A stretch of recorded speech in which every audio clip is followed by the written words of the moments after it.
those days, they had time for everything.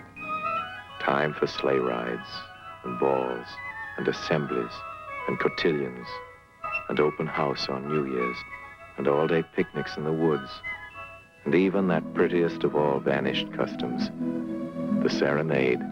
The Magnificent Ambersons was Orson Welles' second film. He made it in 1942 at the height of his powers, 1 year after he'd made Citizen Kane.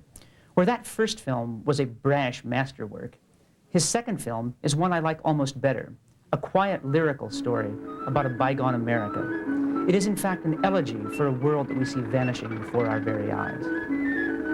Set at the beginning of the 20th century, Welles' movie is based on Booth Tarkington's novel about the Amberson family, a proud aristocratic sort of American family, tied to the traditions and glories of the past. But their world is doomed to be overrun by a modern industrial America, an urban America with a new kind of energy, an America whose people drive motor cars. That new America is represented by Eugene Morgan, an inventor. Horseless carriages are his game. A blend of old-style manners and newfangled ideas. Eugene is wonderfully played by Welles' longtime friend and colleague, Joseph Cotten. Eugene's enemy is George, the Ambersons' son, who's a pretty boy, spoiled, doted on by his mother.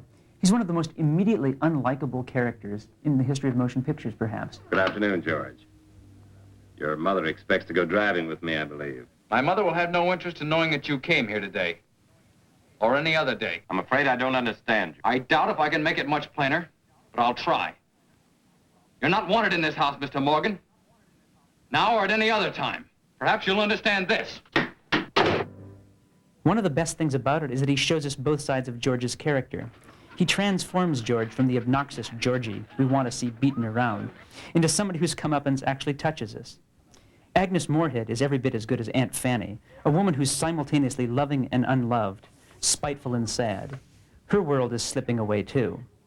He's got some consideration for her. I suppose you think I haven't. You considerate of anybody. I'm considerate of goodness. One of the neatest things about the movie is the way that Welles uses the townspeople as sort of a Greek chorus, commenting upon the action, which gives both this movie a zestful energy, but also makes us feel that we're seeing something that was somehow destined to have happened. Water upstairs and down. And stationary washstands in every last bedroom in the place.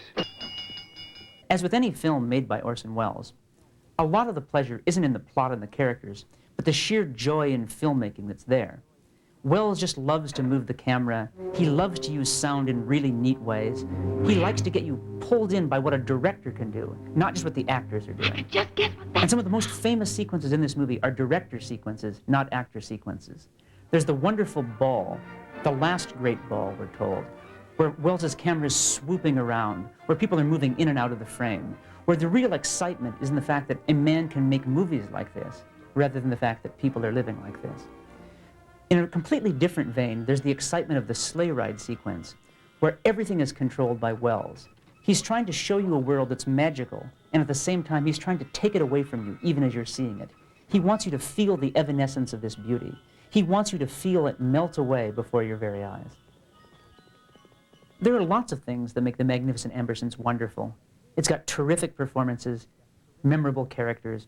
It's got camera work that's actually thrilling. But I think what I like best about it is a sense of gentleness and longing.